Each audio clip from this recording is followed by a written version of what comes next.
For money, I climbed into the bed of NYC tycoon Leo Vance. For over 1,000 nights, he always found new ways to torment me.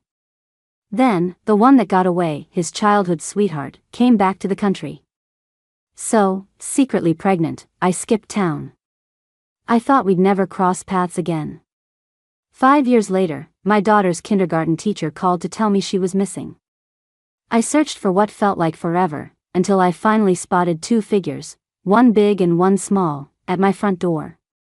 My daughter was sucking on a lollipop, and she mumbled, "Mommy, this handsome man says he's my daddy." "But didn't you say my daddy was dead?" That night, the man pinned me down, asking again and again, "Tell me. Who exactly is dead?" I was wrong. It's me. I'm the one who's dying. Staring at the test results, I couldn't process them. I asked the doctor, "Am I really pregnant?" "Yes, you're 2 months along." 2 months. It must have happened that time in the car. It was raining that day, and I didn't have an umbrella. A kind male colleague offered to drive me home. Just as I was getting out of his car, I ran into Leo Vance, who had just gotten back from a business trip. He was usually stern and never cracked a smile, with an icy, keep your distance vibe. But that night, his face was dark, absolutely terrifying. He yanked me into his car and kissed me fiercely right in front of my colleague. "Chloe Reed, I'm not dead yet. Are you already looking for your next meal ticket? What, am I not enough for you?" My face flushed, and I scrambled to cover his mouth. "Stop it."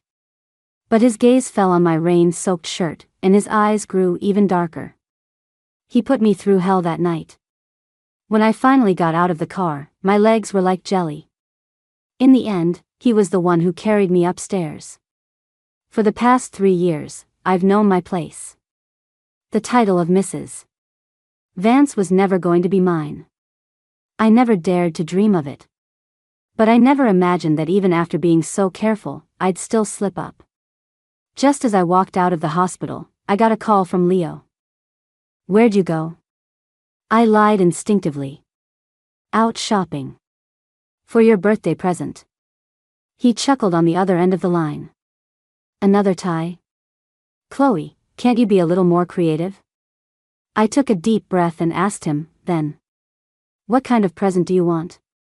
After we hung up, I looked at the lingerie photos he sent and gasped. So revealing. If I wore that, I wouldn't survive the night. In the end, I didn't buy the gift he was hoping for. Since he didn't like ties, I picked out a leather belt. It was his money, anyway. When I got home, he wasn't back yet. Today was his birthday. Usually, he celebrated with his childhood friends. Figuring he'd be back late again, I ate dinner by myself, took a shower, and got ready to turn in early. As I stepped out of the bathroom, a pair of arms wrapped tightly around me from behind. My body went stiff. But I relaxed when I recognized his familiar scent. Leo buried his face in the nape of my neck, his warm breath sending shivers down my spine. Strange. Why was he home so early today? As if sensing my distraction, he suddenly bit me hard. Ouch. Is he part dog or something? I was furious but didn't dare say a word. I just whispered that it hurt. "It hurts. Deal with it." As he spoke, he lifted me up and tossed me onto the bed. For 3 years, he had never been gentle in bed. Tonight was no different. My robe was torn open, and just as I was losing myself in the moment, I heard him ask, "Where's my birthday present?" I pointed to the nightstand. After opening the box and seeing the belt inside, Leo let out a soft laugh. He raised an eyebrow. "What, you want to tie me up with this?" Looking at his cold, handsome face, I instinctively shook my head. How would I dare? What was my place? Just his secret lover, hidden from the world. Good that you know. With that, Leo picked up the belt and deftly tied my hands together. The rough leather chafed uncomfortably. Even more humiliating was the position I was in. "Leo, no." Before I could finish, his kiss silenced me. He was always like this. In business, he was decisive and ruthless, feared by all. In bed, he was brutally dominant, always making me cry. That night, my throat was raw from screaming. When he finally got up, I realized his entire back was covered in red scratches from my nails. After he showered, Leo pulled me into his arms and fell asleep quickly. But I lay awake all night. I first met Leo Vance 3 years ago. He had donated 2 new academic buildings to my university. On the day of the dedication, he was invited to the ribbon-cutting ceremony. I was working as an event hostess that day. Lost in thought, I accidentally spilled champagne on him. The dean's face fell, and he told me to apologize to Mr. Vance immediately. After I got off the stage, an older student told me just how powerful the man I'd offended really was. As the richest man in New York, if Leo Vance stomped his foot, the whole city would tremble. After the event, I chased down his car at the school gate. He sat inside, wearing sunglasses, his expression unreadable. I carefully explained myself. "Mr. Vance, I'm so sorry about your suit. Could you please tell me the brand? I'd like to replace it for you." His assistant laughed.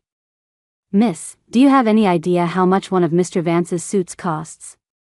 After quoting an astronomical figure, the assistant added, "And they're all handmade custom orders from Italy. You can't buy them off the rack." In that moment, I wanted the ground to swallow me whole for my own audacity. Through my extreme embarrassment, I saw Leo take off the jacket and say coolly, "It's dirty. Just throw it out." The car window rolled up in my face, like a gate closing between our 2 different worlds.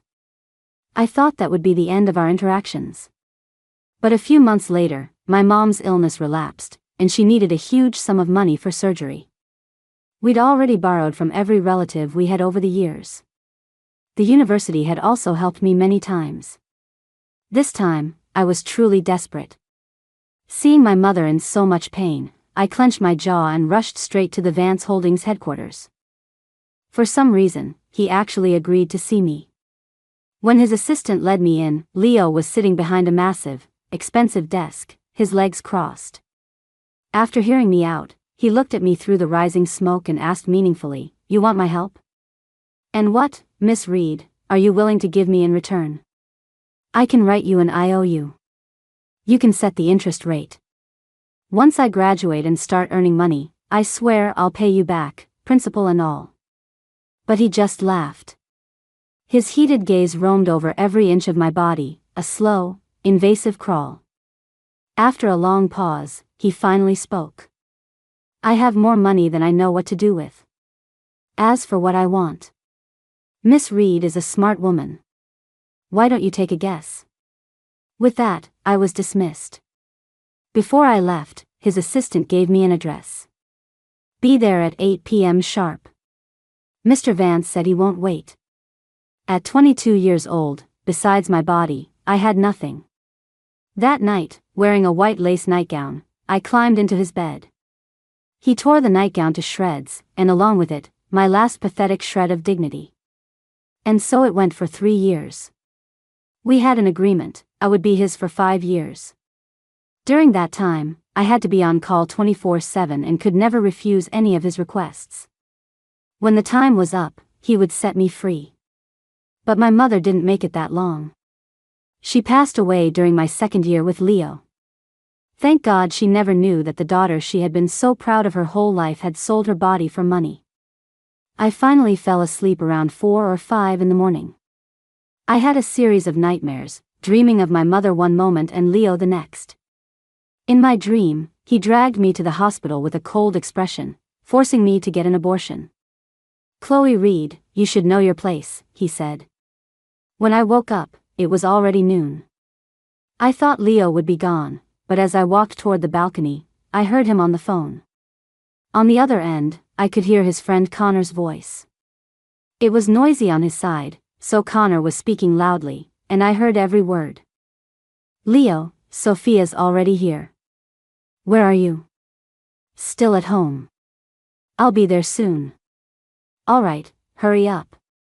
Everyone's waiting for you to cut the cake. By the way, did you get rid of that little canary of yours?" We can't let Sophia see her, or there'll be hell to pay. Don't worry. I know what to do. After hanging up, Leo went downstairs, probably to meet Sophia. I quietly washed up and went to the first floor for a bite to eat.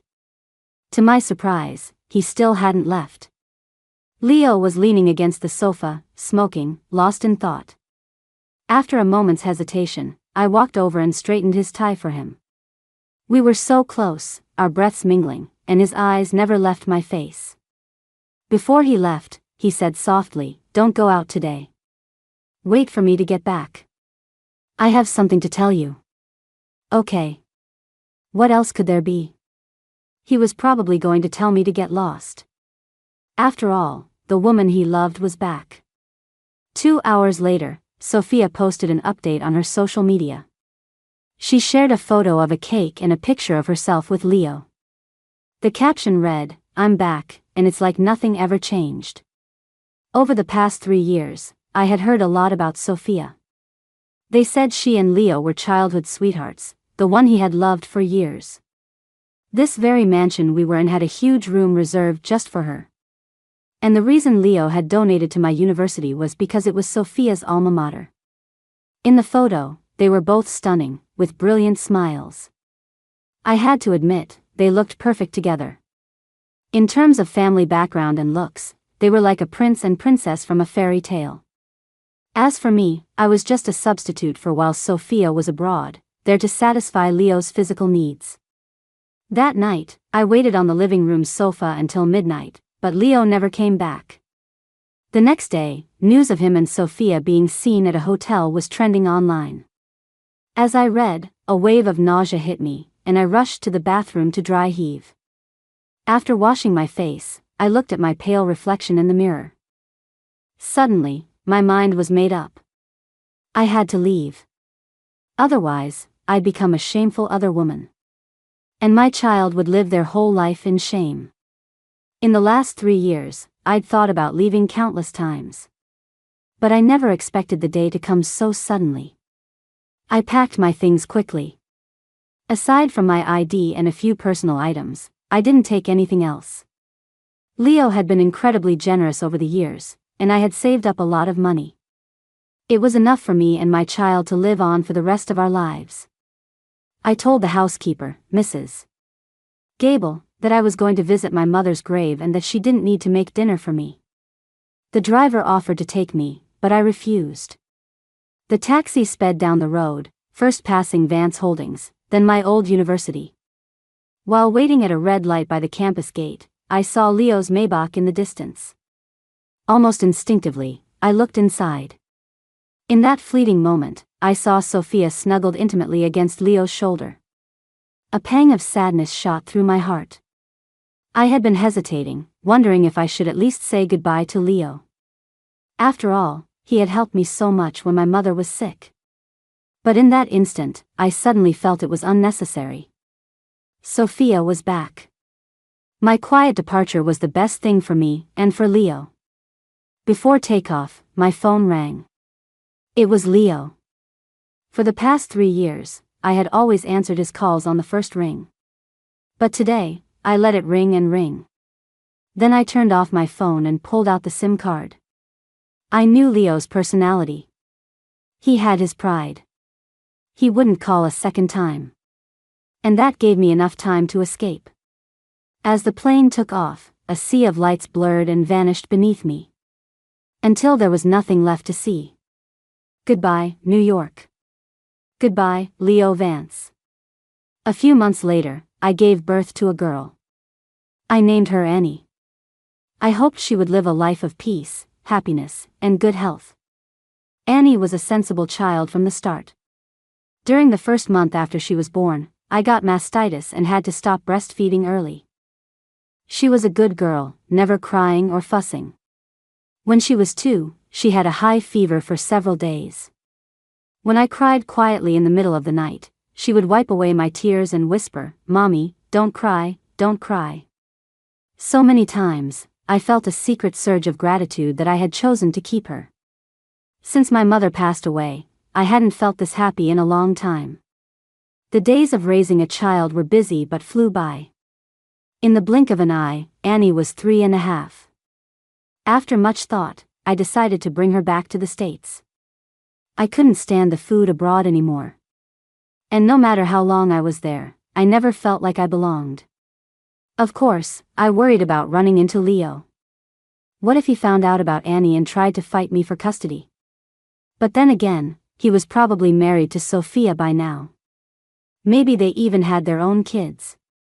He must have long forgotten a fleeting character like me. Besides, New York is a huge city. The places they frequented were worlds away from where I would be. We were unlikely to ever cross paths. And so, I brought Annie back to New York, a city I hadn't seen in years. I bought a pre-owned apartment in a good school district. The previous owner's decor was cozy, and it was move-in ready. I also rented a space for a flower shop near our building. This way, I could take care of Annie and still have my own work. One weekend, I received a last-minute order. The customer chose the most expensive bouquet in the shop and asked for it to be delivered as soon as possible. I waited for a long time, but no delivery driver accepted the order. Left with no choice, I had to deliver it myself. The address was in the city's most exclusive residential area, quite a distance from my shop. When I finally arrived, I rang the doorbell for a long time, but no one answered. I was about to call the customer when the door opened. And there he was, Leo Vance, appearing before me so unexpectedly. 4 years had passed. He was thinner, but his features were sharper, more mature and cold. "Who are you looking for?" he asked, hands in his pockets, a look of impatience on his face. "Hello, your flower delivery." I quickly handed him the box. Thank goodness it was windy today, so I was wearing a mask. Compared to the perfectly made-up face I wore every day when we were together, I was completely bare-faced now. He probably wouldn't recognize me. Sure enough, he glanced at me, took the box with a blank expression, and closed the door. I breathed a sigh of relief and turned to leave. Suddenly, he called out, "Wait a second." I froze on the spot. I wanted to run but was afraid he'd notice something was wrong. I didn't dare turn around, for fear of being recognized. Seeing that I wasn't moving, he started walking toward me from behind. Each step sounded like death approaching. "It's over." Just as I was trying to figure out what to do, someone came out and called his name. "Leo? Where are my flowers?" "At the door." "What are you doing out there?" "Hurry up, it's time to cut the cake." After the girl spoke, I heard a child inside shout, "Daddy, come on, I want cake." After they went inside, I waited a moment, then peeked through the backyard fence and saw into the living room. It looked like a birthday party, and there were a lot of people. In the crowd, I saw Sophia. She was flawlessly made up, holding a slice of cake and handing it to Leo. Next to her stood a little boy, about 2 or 3 years old. The boy's features were a mirror image of Leo's. So, it was true. They were married and had a child. I smiled to myself and walked away. After a few days of constant anxiety, I realized my fears were unfounded. Leo didn't show up again. Neither did anyone from the Vance family. He must not have recognized me that day. It was for the best. We were from different worlds, after all. One day, the shop was swamped with a sudden rush of orders. After dropping Annie off, I was busy from dawn till dusk. By late afternoon, around 4 or 5, I still wasn't done.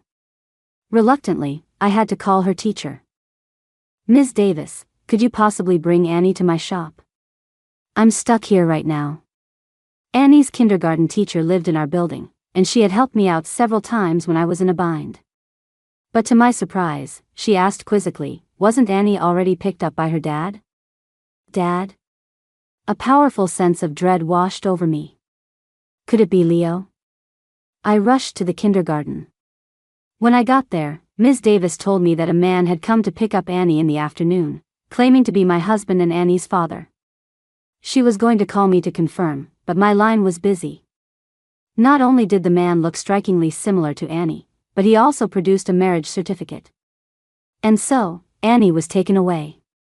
Watching the security footage, I saw that it was indeed Leo. I immediately called the police. Just as the officers were trying to contact Vance Holdings, I received a photo. In the picture, Annie was sitting on our doorstep, eating a lollipop. It was followed by a text message. Chloe Reed, come home. I hurried back to my apartment building. A dozen men in black suits stood in a line at the entrance. My neighbors nervously made their way upstairs, whispering among themselves. What's going on? Is it the mob, here to collect a debt? Did you call security? Should we call the police? I already did. They said they're here looking for a wife and child. Oh. Which young couple is it? I didn't dare say they were looking for me and bolted up to the third floor. As I reached my door, I saw Annie sitting in a kid-sized convertible, engrossed in a cartoon on a tablet. Annie. Before I could finish, I was grabbed from behind and pulled into a tight embrace. Even after 4 years, Leo could still overpower me with ease. One of his arms snaked around my waist, while the other pinned me between him and the wall. Then, his lips crashed down on mine. The kiss was aggressive, filled with anger and a chilling coldness. It felt like punishment for leaving without a word all those years ago. I pushed against him with all my might. But the more I pushed, the harder he kissed.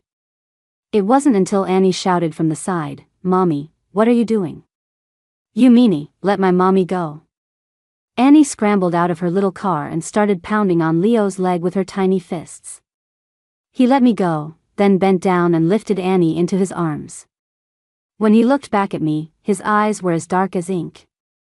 He sneered, "Decided to come back, did you?" My heart skipped a beat. I ignored him and reached for Annie. "Mr. Vance, please let her go." He raised an eyebrow, his arms not budging an inch. "And if I don't? Then I'm calling the police." Luckily, the officer had given me his number today. Leo laughed as if he'd just heard the funniest joke in the world. "Fine. Go ahead and call. What are you going to tell the police? That a father came to see his own daughter? That's not a crime, is it?" He knew. My face went pale, and I quickly retorted, "You're lying. She's not your daughter." "Oh, really? Do you want me to show you the paternity test right now?" It was over. He had come prepared. Of course.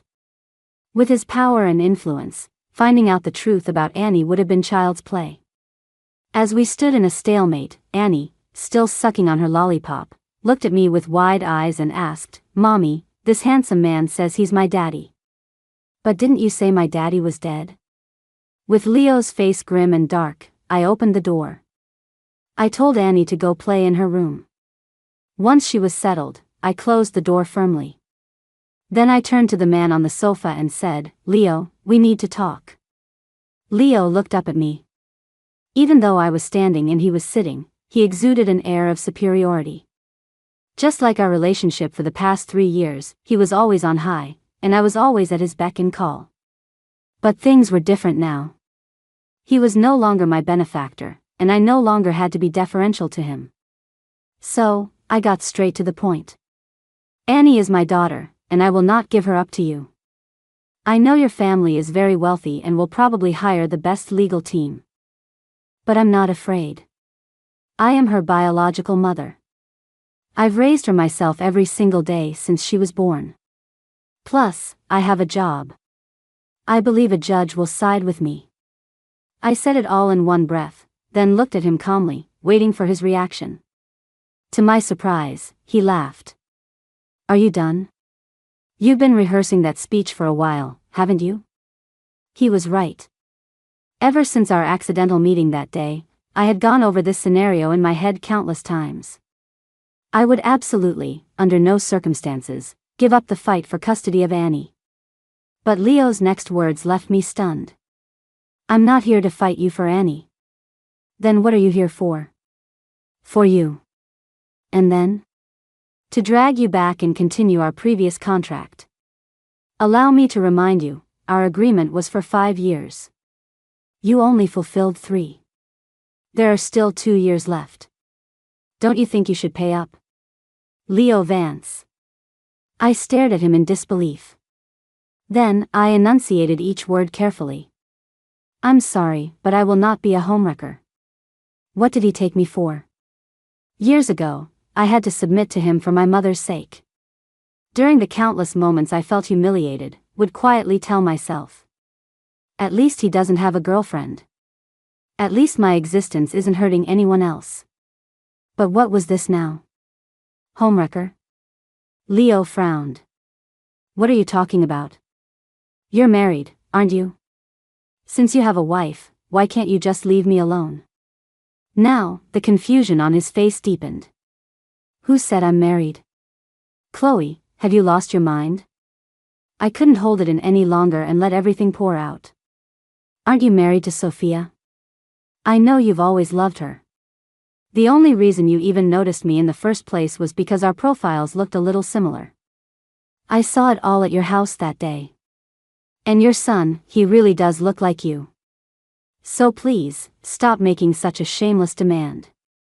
After I finished, he stared at me for a long moment, then suddenly, he smiled.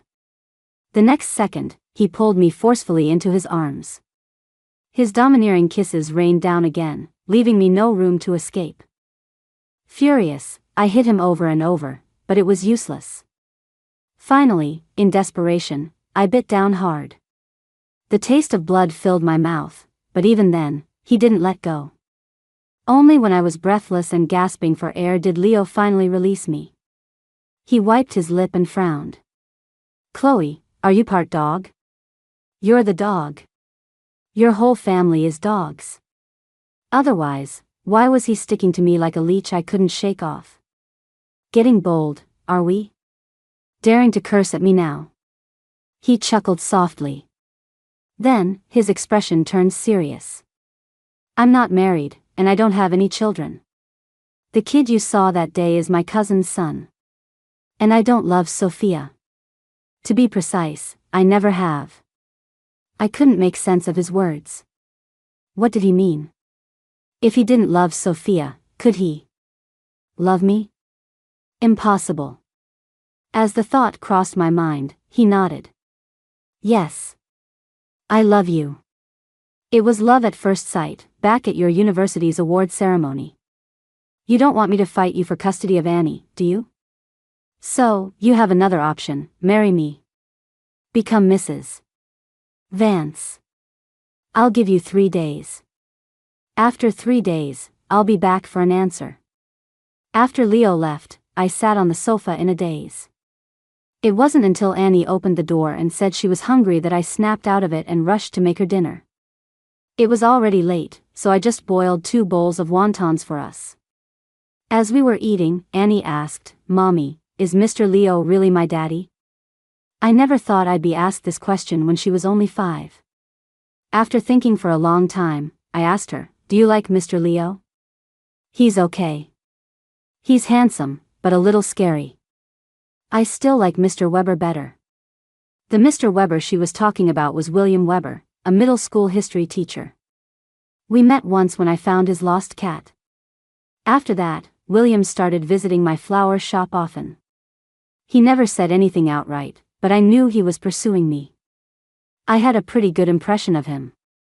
While I didn't have strong feelings, I did like him. A man who loves animals and flowers can't be a bad person. But now, Leo's marriage proposal had thrown me into a state of turmoil. I thought about it all night. The next day, as soon as I opened the shop, Leo was standing at the door again. What are you doing here? Didn't you say you'd give me 3 days? I was afraid you'd run away again. Without another word, he took Annie from my arms and then tried to take my hand. I quickly pulled away and kept my distance. The kindergarten was only a little over a mile from our house. I usually took Annie on my electric scooter or we'd walk. When we got downstairs and I wheeled out my scooter, Leo frowned. You take my daughter on this? I was speechless. Is there a problem? It's too cold. She'll catch a cold. Get in the car. I glanced at his flashy Lamborghini and refused without a second thought. No, thanks. Your car is too cramped, there's no room. Mr. Vance, you should just go. He gave a cold, angry laugh. Chloe, how did I never notice how sharp-tongued you are? I retorted sarcastically, you were my benefactor then. Are you still? My words seemed to make him even angrier. He grabbed my arm and was about to force me into the car when someone stopped him.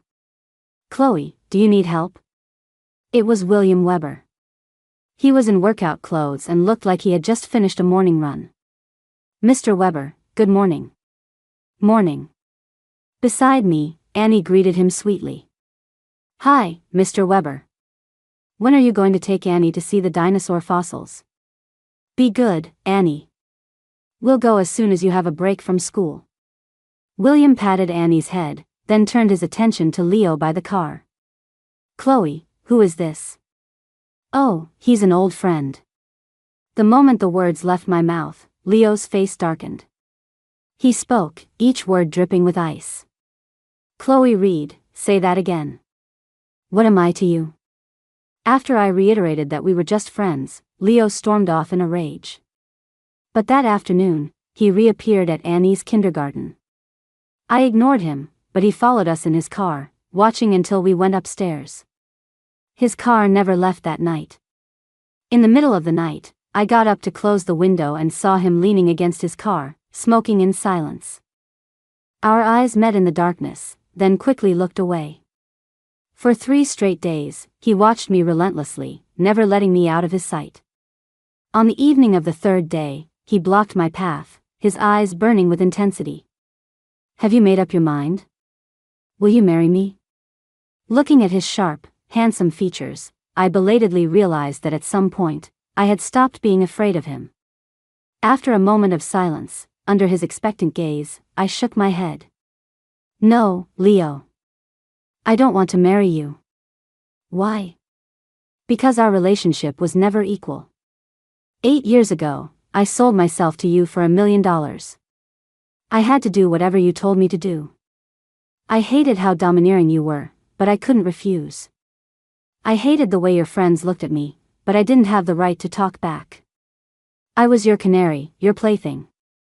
You'd toy with me when you remembered I existed and toss me aside when you got bored. You never respected me, so I don't want to go back to you. Every single second I see you, I'm reminded of that painful time in my past. Leo, I'm begging you. Just let me go. Saying it all at once felt like a huge weight had finally been lifted from my chest.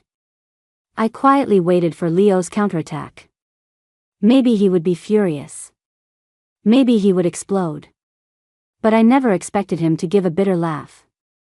Chloe Reed, you're saying that those 3 years with me were painful? Fine. Fine. That's just great. I must have been out of my goddamn mind to fall in love with a heartless, ungrateful woman like you. Don't worry. If I ever show my face to you again, I'm a dog. With that, he stormed off. Annie tugged on my hand. Mommy, does Daddy not want us anymore? Be good, Annie. Mommy and Daddy have their own lives, but our love for you is the same. Understand? I understand. Annie nodded. Then she reached up with her chubby little hand and wiped my face. Mommy, don't cry. Strange. Was I crying? I thought it was just starting to rain. Leo Vance was a man of his word. After that day, he really did disappear. Life slowly returned to its peaceful routine. Although Annie would occasionally ask about him, she was quickly distracted by a new toy. Sometimes, I would think about the past. If our beginning hadn't been so sordid, would we have had a different ending? The truth is, I did love him once. The love and hate of youth are always tangled together, hard to tell apart. On one hand, I was ashamed that I had climbed into his bed for money, but on the other, I couldn't stop myself from quietly falling for him. He came from an extraordinary background and was the center of attention wherever he went. He was devastatingly handsome, and in his rare moments of tenderness, his long eyelashes would cast shadows over eyes that seemed to hold endless affection. During that time, he not only showered me with money and showed me a world I'd never seen before, but he also held me tight through countless sleepless nights after my mother passed away, waking up from his own sleep to comfort me. In those dark, difficult nights, he was my only anchor. So, I once held a secret hope. I would sometimes wonder if he might like me, even just a little bit. But then, 3 years passed. With his refusal to ever publicly acknowledge our relationship and the return of Sophia, the faint flame of hope within me silently flickered out. And now, 5 years later, he claimed to love me. Who would believe that? It was just the pride of the great Leo Vance, a man who had never been abandoned and couldn't stand the thought of it. The weather grew colder. It was a Friday, the sky a dull gray, looking like it would snow that night. The kindergarten entrance was packed with parents picking up their children. I waited at the gate, and when I saw Annie come out, I hurried over. I had just taken her hand and was about to ask if she was cold when a wave of screams erupted from behind me. I spun around instinctively. A man had appeared from nowhere. He was holding a large kitchen knife and slashing wildly through the crowd. Several children had already fallen into pools of blood. Parents cried out, trying to rush forward, only to be driven back by his blade. In the blink of an eye, he was charging toward Annie and me. In that instant, my mind went blank. I wanted to run, but my feet were frozen to the spot, refusing to obey. As the knife was about to fall, I instinctively pulled Annie into a tight hug and squeezed my eyes shut. The pain I expected never came. The next second, I heard a familiar, pained grunt. I opened my eyes to see Leo Vance, who I hadn't seen in so long, appear out of nowhere. He held me and Annie in his arms and smiled. "Don't be afraid. It's okay. Leo, you." Before I could finish, he collapsed. Only then did I see that his back was drenched in blood. In that critical moment, he had rushed behind me and taken the blow for me. After a brief moment of chaos, the madman was finally subdued by the crowd. Annie was in shock. She let out a heart-wrenching sob. "Mommy, is Daddy going to die?" Unconsciously, tears were streaming down my face. The smell of blood filled the air, making me dizzy. I held Leo tightly, begging him over and over, "Leo, wake up, don't scare me, I'm begging you." The ICU waiting room was crowded with anxious family members. The attacker had been caught, and he would face the full force of the law. But he only had one life to give, and today, there were 6 dead and 5 injured. 11 families were plunged into grief. They would not be having a happy holiday season. I found a quiet corner and finally managed to get Annie to sleep. Just as I was about to check on Leo, someone sat down in the chair next to me. It was Sophia. Though we had never met, we had long known of each other. Looking at me, she sighed. "I knew it was you. Only you could make him so reckless he'd throw away his own life." I stared at her, stunned. "What are you talking about? Did you know, Miss Reed, that I've always been jealous of you? Ever since we were little, I knew I was going to marry Leo. So I chased him constantly and didn't allow any other women near him. But he never loved me. In fact, he found me annoying. Finally, heartbroken, I left the country in a fit of pique. During those years abroad, I kept waiting for him to give in and beg me to come back. Instead, I heard that he had you by his side. So, I swallowed my pride and rushed back in a panic. That night, I thought he was there to welcome me home, but he told me he wouldn't marry me because he had fallen in love with someone else. I cried, I screamed, I even threatened to kill myself. He was afraid of a feud between our families, so he agreed to spend a few days with me until I came to my senses. I thought he would eventually come back to me, that it was just a matter of time.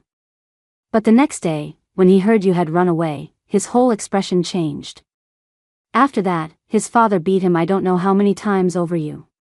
He searched for you all over the world, ready to turn the whole world upside down. I tried throwing myself at him, but he wouldn't even look at me. Gradually, I couldn't wait any longer, so I married his cousin. I always wanted to see if he was really so devoted that he would live like a monk for the rest of his life for you. This is Leo Vance we're talking about. What kind of woman couldn't he have? And you? Your family is so poor. Besides a pretty face, what else do you have? I don't get it. I really just don't get it. She was right. I didn't get it either. So, I had to wait for him to wake up and ask him myself, face to face. Leo was seriously injured. I waited at the hospital all night, but he still hadn't woken up. The next day, Annie came down with a fever and was delirious. The doctor said the flu was going around, and the hospital was a high-risk place for cross-infection, so I should take her home as soon as possible. I had no choice but to go back first. 3 days later, I woke up to a message from Leo's assistant, sent in the middle of the night, saying he was awake. I threw on my clothes, ready to rush to the hospital. But when I opened the door, I found Leo sitting on the floor, his face pale. I had no idea how long he'd been waiting there. I jumped in shock. What are you doing here? I'll take you back to the hospital. I don't want to go back. Chloe, go ahead and laugh at me. I'm a dog. Woof, woof, woof. I broke my promise and showed up in front of you again. I sighed and helped him inside. As soon as he lay down on the sofa, Annie climbed up next to him. Her big eyes were full of confusion. Daddy, why did you say you're a puppy? Isn't it good to be a person?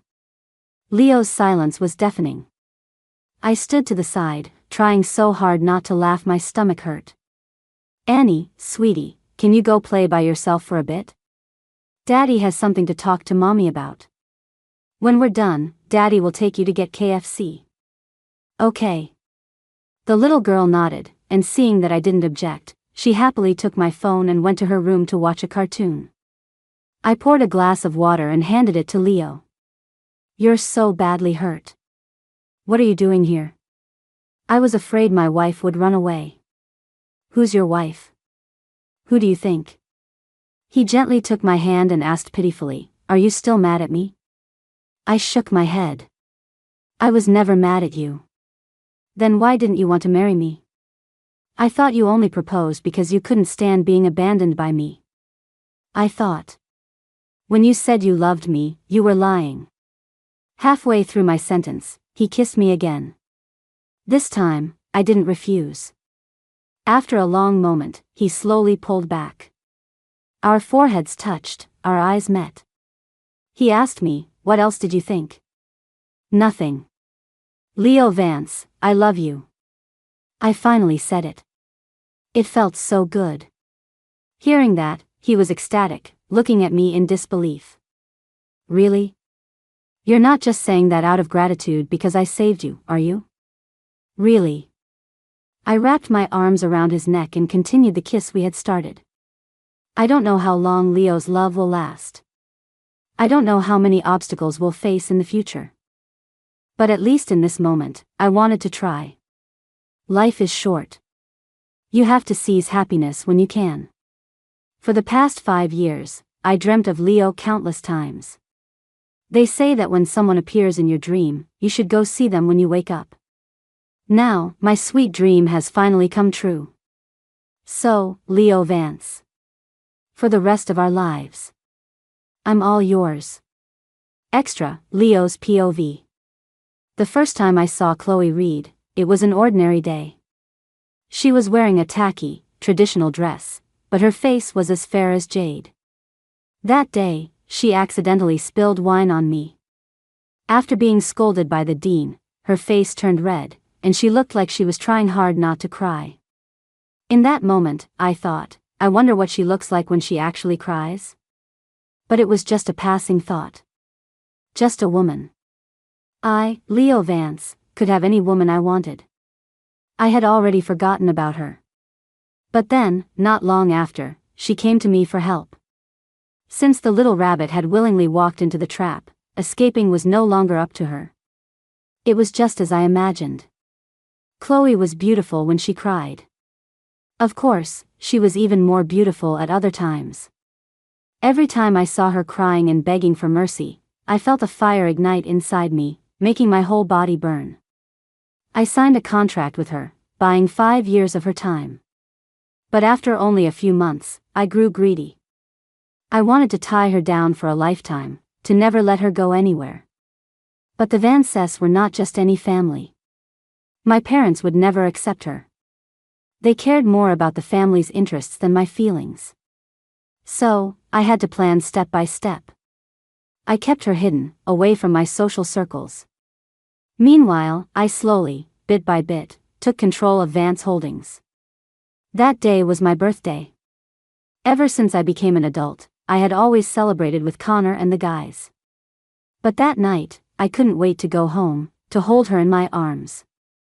The next day, my plan was to make things clear with Sophia and then propose to Chloe. But I never expected Sophia to threaten to kill herself. I had no choice but to stay with her at the hotel. Of course, nothing happened that night. My assistant was there with me. I asked Sophia what she really wanted. Anything but marriage, I would do my best to give her. She said she wanted to visit our old university. So, I took her to NYU. At the school gate, I thought of Chloe again. What was she doing right now? I didn't come home last night. Was she worried? But I never imagined that after just one night, that damned woman would actually run away. At first, I was furious. I decided that when she came back, I would punish her severely. Later, I started to get scared, afraid she would never come back. After that, I was like a madman, searching for her all over the world. Sophia wouldn't give up on me and would show up at my door in the middle of the night. My parents and brothers also introduced me to many women with better bodies and prettier faces than Chloe. But none of them were her. I didn't like any of them. I thought I would just have to live like this. She was just one woman. Would I, Leo Vance, die without her? But then, she reappeared. Did she think I wouldn't recognize her just because she was wearing a mask? Pathetic. I would recognize her even if she were turned to ash. I followed her for several days and then discovered she had a daughter. That perfect little doll looked exactly like me when I was a child. Although I did a DNA test to shut my parents up, I knew in my heart she was my daughter. The woman I loved, with our precious baby, had finally come back. This time, I would never let her escape again.